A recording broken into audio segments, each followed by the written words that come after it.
ఓం శ్రీ గణేశ శారద మాతృశ్రీ గురుభ్యో నమః. మిత్రులారా, మనం భారతదేశానికి చెందినటువంటి అనేక మంది యోగుల గురించి, సిద్ధుల గురించి, మహానుభావుల గురించి, అదేవిధంగా మహాభారత రామాయణం లాంటి ఇతిహాసాల గురించి మనం చెప్పుకుంటూ ఉన్నాం. అయితే మధ్యలో నాకు ఒక్కసారి అనిపించింది, భారతదేశంలో మనం బుద్ధుడి గురించి చెప్పుకున్నాము, రాముడి గురించి, కృష్ణుడి గురించి, అందరి గురించి చెప్తున్నాం. ఇక్కడ బుద్ధుడు మహావీరుడు అవతరించిన సందర్భంలో వారు మనిషి ఎక్కడి నుంచి వచ్చాడు, ఎక్కడికి వెళ్తాడు, జీవిత లక్ష్యం ఏమిటి, జీవిత గమ్యం ఏమిటి అనే విషయాల్లో కూలంకషంగా పరిశీలించిన సందర్భంలో ప్రపంచ దేశాల్లో ఎవరు ఎలా ఆలోచిస్తున్నారు, పాశ్చాత్య దేశాల్లో కూడా ఇలాంటి ఆలోచన జరిగిందా లేదా కేవలం భారతదేశంలోనే జరిగిందా అనే సందర్భంలో నాకు మీకు సోక్రటీస్ గురించి చెప్పాలన్నటువంటి ఆలోచన వచ్చింది. సోక్రటీస్ యొక్క జీవితం ఒక అద్భుతమైనటువంటి ఉజ్వలమైనటువంటి కథ. ఈ కథ మీకు చెప్పడం నా కర్తవ్యంగా భావించి నేను ఈరోజు సోక్రటీస్ యొక్క జీవిత కథ, అదేవిధంగా మరణంలో అతను ఎంత స్థితప్రజ్ఞతతో వ్యవహరించాడు అనేటువంటి విషయాన్ని కూడా మీకు చెప్పేందుకు సోక్రటీస్ యొక్క కథను మీకు చెప్పాలనుకుంటున్నాను. ధీరోదాత్తంగా జీవించిన వాళ్ళు ప్రపంచ చరిత్రలో అనేక మంది ఉన్నారు. కానీ జీవించడమే కాదు, మరణించడం కూడా ఒక గొప్ప విషయమే. అలా ధీరోదత్తంగా మరణించినటువంటి వ్యక్తుల్లో సోక్రటీస్ ఒక ముఖ్యమైనటువంటి వ్యక్తి. సోక్రటీస్ జీవితం ఎంత ఉత్తేజకరంగా ఉంటుందో మరణం కూడా అంతే ఉత్తేజకరంగా అనిపిస్తుంది. ఒక యోగిలా జీవించి త్యాగిలా మరణించిన సోక్రటీస్ గురించి మనం ఈరోజు చెప్పుకుందాం. సోక్రటీస్ క్రీస్తుపూర్వం 470లో ఏథెన్స్లో జన్మించాడు. అంటే మనం క్రీస్తుపూర్వం 470 అంటే ఇంచుమించు బుద్ధుడికి మహావీరుడికి దాదాపుగా ఒక 50-100 సంవత్సరాల సమకాలీకుడు సోక్రటీస్ అని మనం ఇక్కడ అర్థం చేసుకోవాలి. ఆ రోజుల్లో ఏథెన్స్ నగరం గ్రీకు రాజ్యాలన్నింటిలో కూడా ఉచ్చస్థితిలో ఉన్నటువంటి రాజ్యం. అక్కడ పెరిక్లీస్ నాయకత్వంలో ఏథెన్స్ గొప్ప సాంస్కృతిక, సామాజిక, వాణిజ్య కేంద్రంగా వెలసిల్లినటువంటిది అన్నమాట. అయితే ఈ యొక్క ఏథెన్స్లో పుట్టినటువంటి, అక్కడే పెరిగి అక్కడే జీవించి అక్కడే మరణించేటువంటి సోక్రటీస్ గురించి ఈరోజు మనం మాట్లాడుకుంటున్నాం. నిజానికి అతని శిష్యుడైనటువంటి ప్లేటో కూడా ఏథెన్స్లో పుట్టి పెరిగినటువంటి వాడే. ఆ తర్వాత ప్లేటో శిష్యుడైనటువంటి అరిస్టాటిల్ కూడా అక్కడ పుట్టకపోయినా ఏథెన్స్లో స్థిరపడి పెరిగినటువంటి వాడు. అంటే 3 తరాలు మనం చెప్పుకున్నట్టుగా సోక్రటీస్, అతని శిష్యుడైన ప్లేటో, అతని శిష్యుడైనటువంటి అరిస్టాటిల్, ముగ్గురు కూడా ఏథెన్స్ కేంద్రంగా తమ యొక్క తత్వాన్ని ప్రతిపాదించినటువంటి వారే. అయితే అందువల్లనే మనకు వెస్ట్రన్ కంట్రీస్ని ఎవరినన్నా కానీ మీకు ముఖ్యమైనటువంటి ముగ్గురు పాశ్చాత్య తత్వవేత్తల పేర్లు చెప్పమన్నప్పుడు వాళ్ళు చెప్పే పేర్లు ఈ 3: సోక్రటీస్, ప్లేటో, అరిస్టాటిల్. వీళ్ళ ముగ్గురు పేర్లు చెప్తారనమాట. సరే, సోక్రటీస్ గురించి మనం మాట్లాడుకుందాం. సోక్రటీస్ తండ్రి వృత్తిరీత్యా శిల్పి, తల్లి ఒక మంత్రసాని. అయితే వీళ్ళు మిడిల్ క్లాస్ ఫ్యామిలీ అనమాట. తండ్రిలాగానే కూడా సోక్రటీస్ శిల్పాన్ని అభ్యసించినప్పటికీ కూడా అతనికి దాని మీద ఇంట్రెస్ట్ లేదు. రేఖాగణితం, ఖగోళ శాస్త్రాన్ని అధ్యయనం చేశాడు సోక్రటీస్. అయితే ఇతని జీవిత గమనాన్ని మార్చినటువంటి సంఘటన ఒకటి ఉంది. అతను డెల్ఫీ అనే చోట ఒక మిత్రుడితో కలిసి ఒకసారి అక్కడ అపోలో దేవాలయానికి వెళ్ళాడు. అపోలో అంటే ఈ భూమిని మోసేటువంటి దేవుడు అనమాట, అపోలో. ఆ అపోలో దేవాలయానికి వెళ్ళినప్పుడు అక్కడ ఒక గణాచారి, మనం కూడా ఇక్కడ మనం చెప్పుకుంటాం కదా, అనేక దేవాలయాల గణాచారులు అంటాం అన్నమాట.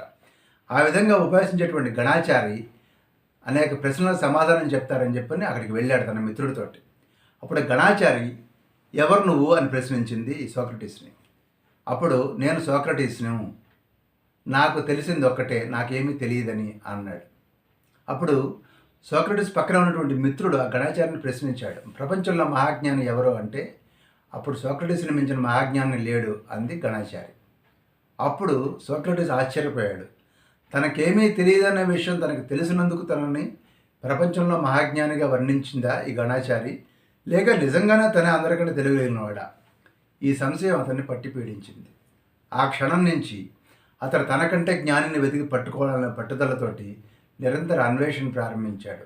ఆ అన్వేషణే అతని విషాద మరణానికి కూడా దారితీసింది. అతను ప్రతిరోజు తెల్లారగానే వీధుల్లోకి బయలుదేరి ఎవరు కనపడితే వాళ్ళతో వాదం పెట్టుకునేవాడు. ఇతని వాద పద్ధతినే డైలెక్టిక్ అంటారు, అంటే గతి తార్కిక పద్ధతి అంటారు. అంటే ప్రశ్న వేస్తాడు, అవతలవాడు ఒక సమాధానం చెప్తాడు, దాన్ని ఇతను నల్లిఫై చేస్తాడు, కాదు అని నిరూపిస్తాడు, మళ్ళీ ఇంకో సమాధానం చెప్తాడు, నిరూపిస్తాడు కాదని. ఇలా ప్రక్రియ నడుస్తూ ఉంటుంది. అతడు బేసిక్ ఆలోచన ఏంటంటే ప్రతి మనిషిలో తత్వ జ్ఞానం పెంపొందించాలి, ప్రతివాడు ఇలాంటి ప్రశ్నలు వేసుకోవాలి అనేటువంటి ఉద్దేశమే. అందుకే ఇతడు తన ఉద్దేశం చెప్పేవాడు కాదు, కానీ అవతల వాళ్ళని మాత్రం చెప్పిన ఆన్సర్ తప్పని మాత్రం నిరూపించగలిగేవాడు. ఎలాంటి మేధావినైనా సరే తన వాదంతో అతడు చిత్తు చేయగలిగేవాడు. ఒక గ్రీకు పదం ఉందన్నమాట, టోటి, అంటే దాని అర్థం ఏమిటిది అని అర్థం. అతని పదం అన్నమాట, సోక్రటీస్ ఊత పదం. నువ్వేమన్నా అడుగు, టోటి అనేవాడు. టోటి అంటే అంటే ఏంటి చెప్పు, ప్రేమ అంటే ఏంటి, ద్వేషం అంటే ఏమిటి, స్నేహం అంటే ఏమిటి, టోటి టోటి టోటి, అదనమాట. నీతి అంటే అన్నావు కదా, నీతి అంటే ఏంటి, నిర్వచనం చెప్పు అనేవాడు. ఏ విషయమైనా సరే నిర్వచించడమే జ్ఞానము. వర్చ్యూ ఈజ్ నాలెడ్జ్, అంటే జ్ఞానమే నీతి అనేవాడు. అది తెలుసుకున్నట్లయితే అతడు అవినీతిని పరిహరించి నీతిమంతుడిగా జీవించగలడు అని ఆయన ఉద్దేశం. అంతేకాకుండా సోక్రటీస్ తనను తాను జోరీగా అని వర్ణించుకున్నాడు. అంటే సాటి వారిని కుట్టి ఆలోచింపజేసేట్టుగా, సత్యాన్ని ఆలోచింపజేసేట్టుగా చేయటానికి దేవుడు నన్ను ఆదేశించాడు అని అతను చెప్పుకున్నాడు. ఏదేమైనా కానీ ఏథెన్స్ నగరంలో అతనికి అనేక మంది శిష్యులు, బాగా ధనవంతులు, ధనహీనులు అందరూ కూడా అతను విపరీతంగా గౌరవించి అతనితో పాటు నడిచేవారు. అతను చేసే వాదనలో పాల్పంచుకొని ఆశ్చర్యంతో అతనికి జేజేలు పలుకుతూ ఉండేవాళ్ళు. ఈ రకంగా జరిగిన సందర్భంలో అతడు, మీకు సోక్రటీస్ చెప్పిన పదమే ఒకటి చెప్తాను, అందరూ తినడానికి బతుకుతారు, నేను బతకడానికి తింటాను అనేవాడు. ఇది సోక్రటీస్ చెప్పినటువంటి వాక్యం. అతడు ఆలస్యంగా పెళ్లి చేసుకుని ఏ వ్యాపకం లేకుండా ఉండేవాడు. దాంతో అతని భార్య గయ్యాళి గంపగా పేరు పొందింది. నిర్విచారంగా ఉన్నటువంటి అతన్ని పొద్దుగోకులు తిడుతూ ఉండేది. అతను చూస్తే అరికాల మంట నెత్తికెక్కేది ఆవిడికి. దాంతో ఇంటి పట్టున ఉండకుండా ఏదో పంచనో, ఏ దేవాలయం మెట్ల మీదో, ఎవరింట్లోనో ఎక్కడితోనో కూర్చుని ఉండేవాడు. భోజనం పెడితే తినేవాడు, లేదంటే పస్తులు ఉండేవాడు నిర్వ్యాపారంగా. అతడు ఆహారానికి రుచి కలిగించేదే ఆకలి అని అనేవాడు. ఇది అతని సూక్తే. ఈ విధంగా ఉన్నప్పుడు అతని యొక్క స్థితప్రజ్ఞత్వం ఎలా ఉండేదంటే, ఒక పాత కోటు ఉండేవి, కాలికి జోళ్ళు కూడా ఉండేవి కాదు. ఎంత చలికాలం అని అలాగే తిరిగేవాడు.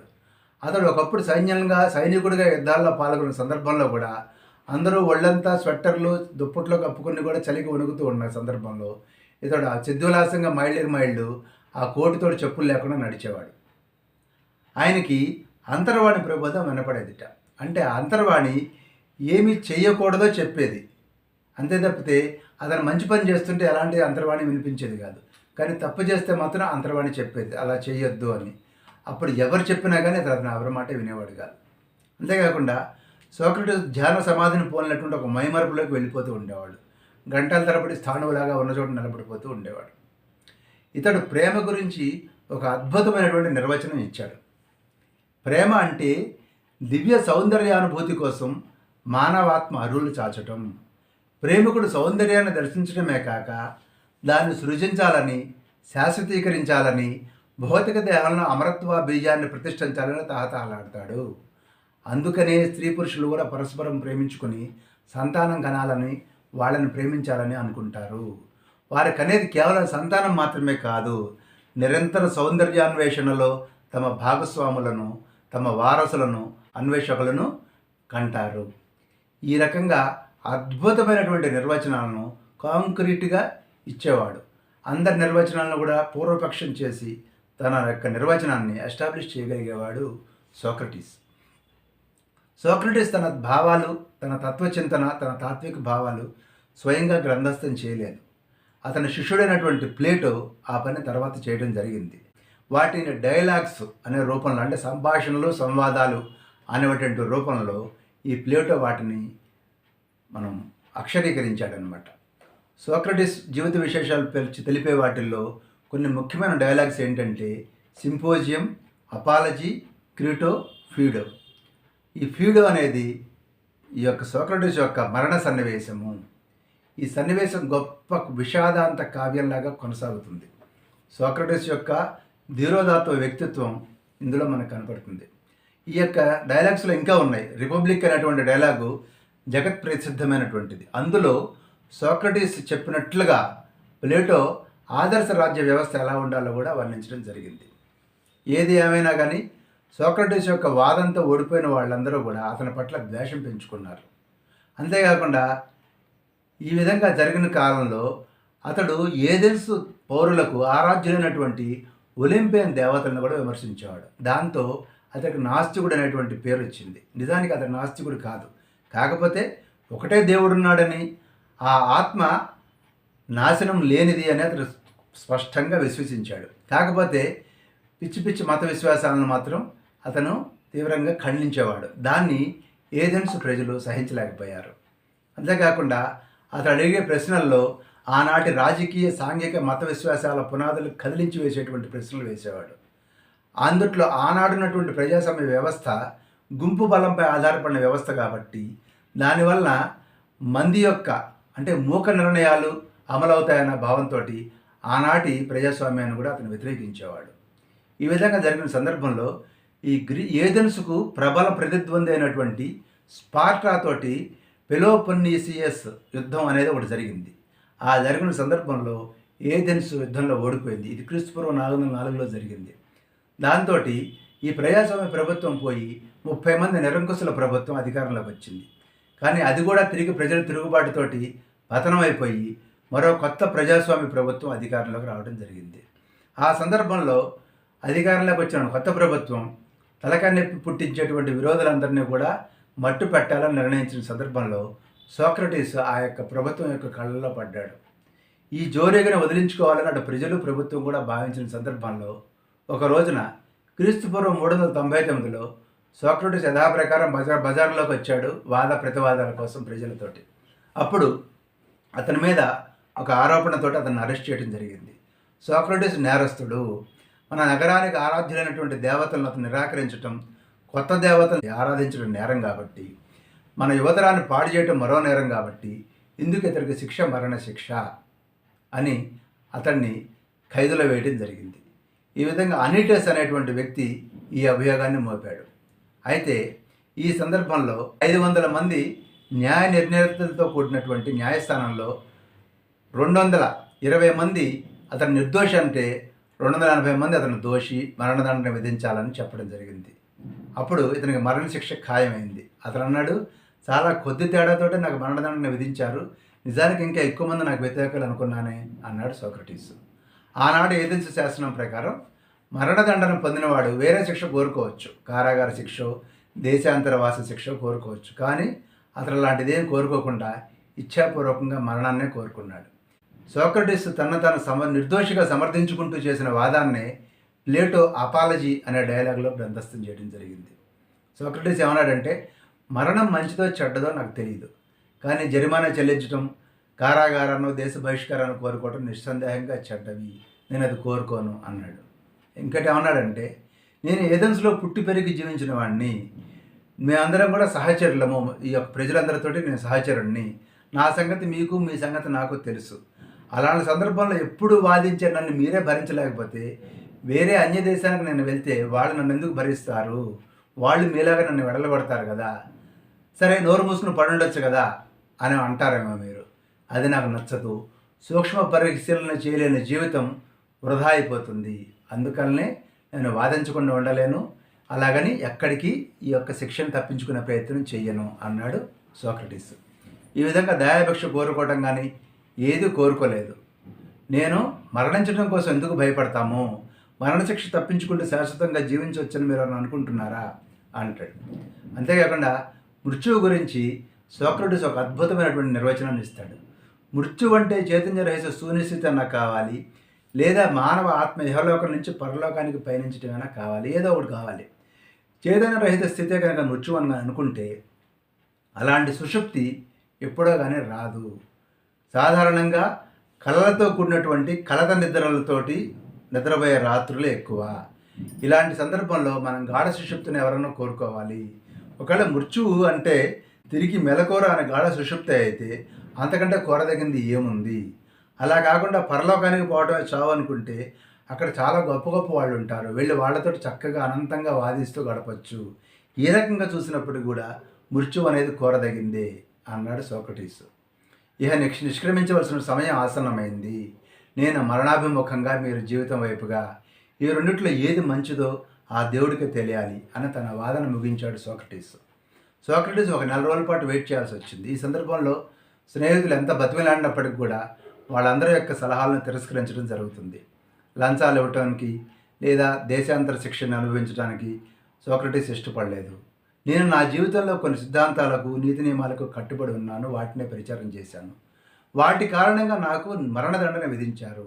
ఇప్పుడు ప్రాణాల మీద తీపుతో నేను శిక్షను తప్పించుకున్నట్లయితే సిద్ధాంతాలు, నీతి నియమాల్లో నేను కాలదన్నట్లు కాదా? దానివల్ల కలిగే అప్రతిష్ట కంటే మరణమే మంచిది అని సోక్రటీస్ వాదిస్తాడు. ఈ నగరంలో తను పుట్టి పెరిగాడు. ఈ నగరం, దాని శాసనాలు, ఆ ప్రభుత్వం తనను ఇంతవరకు కాపాడాయి. ఇప్పుడు ఆ శాసనాలు, ఆ ప్రభుత్వం అన్యాయమైనా సరే, అవి తనకు మరణశిక్షణ విధించినా సరే, వాటిని ధిక్కరించడం దేశద్రోహం అవుతుంది అంటాడు సోక్రటీస్. వ్యక్తి కంటే దేశం గొప్పది, దేశం కోసం వ్యక్తి త్యాగం చేయాలి అంటాడు సోక్రటీస్. దాంతో అందరు స్నేహితులు కూడా నిరుత్తరులైపోయి ఆ సోక్రటీస్ మరణించాల్సిందే అని అంగీకరిస్తారు చివరికి. ఆ తర్వాత ఫ్యూడో అనే డైలాగులో ప్లేటో ఈ మరణ సన్నివేశాన్ని చాలా దయనీయంగా వర్ణిస్తాడు. స్నానాల గదిలోకి వెళ్తాడు సోక్రటీస్. సూర్యాస్తమయ సమయం అవుతోంది. బయటికి వచ్చాడు. ఇంతలో జైలర్ వచ్చాడు. అతని పక్కన నిలబడి, సోక్రటీస్, ఈ జైల్లోకి వచ్చిన వాళ్ళందరిలో నీవు ఉదాత్తుడివి, సజ్జనుడివి. నీ శిక్షకు నేను కారణం కాదని నీకు కూడా తెలుసు. నా కర్తవ్యం నేను నిర్వర్తిస్తాను, నీ కర్తవ్యం నువ్వు నిర్వర్తించు అంటాడు కళ్ళనీళ్లతోటి జైలర్. అప్పుడు సోక్రటీస్, నీకు కూడా మేలు జరగాలని కోరుతున్నాను, నువ్వు చెప్పినట్టే చేస్తాను అని తన స్నేహితులతో, చూడండి పాప మాత్రం ఎంత మంచివాడు, విషయం కనుక సిద్ధమైతే పాత్ర తీసుకురమ్మనండి, తయారు కాకపోతే తయారు చేసి చెప్పమని నౌకరుతో చెప్పండి అంటాడు. అప్పుడు అతని స్నేహితుడైన క్రీటో, తొందర ఏముంది, సూర్యాస్తమయానికి సమయం ఉంది, కాసేపు ఆగి తీసుకోవచ్చు విషం అన్నాడు. కానీ నా జీవితం ఎలాగో అంతమైపోయింది, ఆలస్యం చేసే కొద్దీ దాన్ని పొడిగించడం మాత్రమే జరుగుతుంది, అది హాస్యాస్పదం, చెప్పినట్టే చెయ్యి, కాదనకు అన్నాడు సోక్రటీస్. నౌకరు విషపాత్ర తీసుకొని జైలుడితో కలిసి వచ్చాడు. సోక్రటీస్, ఇప్పుడు ఏం చేయాలో చెప్తావా, ఇలాంటివి చాలా చూసుంటావు కదా అన్నాడు నౌకరుతోటి. అప్పుడు, నీ కాళ్ళు బరువుకే వరకు అటు ఇటు పచారు చేయాలి, తర్వాత పడుకోవాలి, ఆ విషం దాని పని అది చేస్తుంది అంటూ అతడు సోక్రటీస్కి ఆ విష కలశాన్ని అందించాడు. సోక్రటీస్ తొణకకుండా బెణకకుండా, కొంత ఏ దేవతకైనా నైవేద్యం ఇవ్వచ్చా అని అడిగాడు. అప్పుడు సోక్రటీస్, మేము ఖచ్చితంగా ఓ మనిషికి ఎంత కావాలో అంతే చేస్తాము అన్నాడు.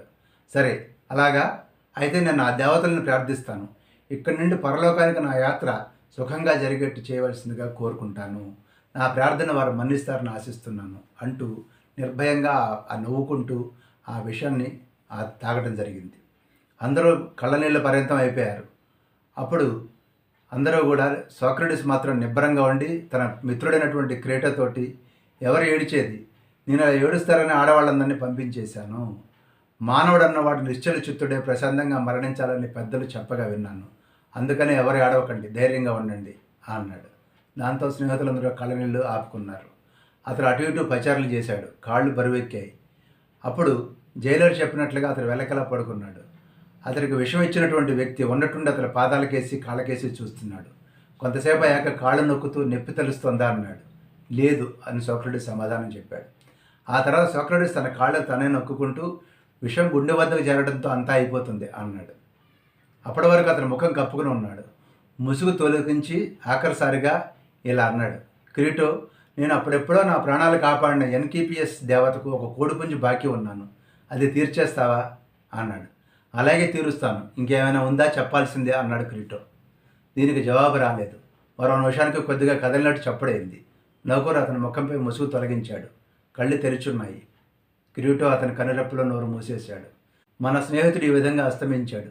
అంతటి మహాజ్ఞానిని, న్యాయ నిరుతుడిని, ఉత్తమమైన వ్యక్తిని మరొకరిని ఎన్నడూ చూడలేదు అన్నాడు క్రీటో. ఇది సోక్రటీస్ యొక్క జీవితం, మరణం. ఇలాంటి ఎంతో గొప్ప మంది వ్యక్తుల గురించి మనం తెలుసుకోవాల్సినటువంటి అవసరం ఉంది. వారి జీవితాలు మనకు ఒక అంతర్లీనంగా ఒక గుణపాఠాలు నేర్పుతూ ఉంటాయి. స్వస్తి.